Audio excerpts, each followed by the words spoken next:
toujours hors du Burkina, Dubaï, cette fois-ci pour parler de la COP28. En marge des travaux, le ministre en charge de l'Environnement s'est entretenu hier avec les délégués burkinabés sur place. Pour cette réunion de mise à niveau, Roger Barrot leur a rappelé les objectifs assignés pour une pleine participation du Burkina Faso. Notre envoyé spécial, bienvenue dans ça. Le rappel des consignes pendant que la COP28 bat son plein. Aux représentants burkinabés, le message du ministre de l'Environnement, de l'eau et de l'assainissement se veut précis. Il veut une participation honorable du Burkina Faso à ce rendez-vous mondial sur l'environnement. Pour ce faire, les délégués ici présents ne doivent pas lésiner sur les moyens. Nous invitons tous les participants à être très actifs.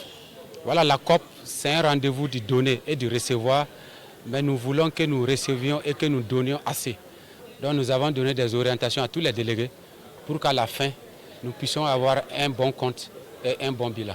Logé à l'enseigne des pays les moins avancés, le Burkina Faso a de fortes aspirations sur le plan de l'adaptation au changement climatique et ses délégués ici présents devront garder l'œil sur les priorités de notre pays. Nous avons des points d'intérêt. Ces points d'intérêt sont au niveau de l'adaptation.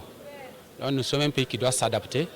Donc nous sommes très intéressés à savoir ce qui va se passer pour que pour notre pays, l'expérience puisse être partagée et que les solutions puissent être trouvées en termes d'adaptation.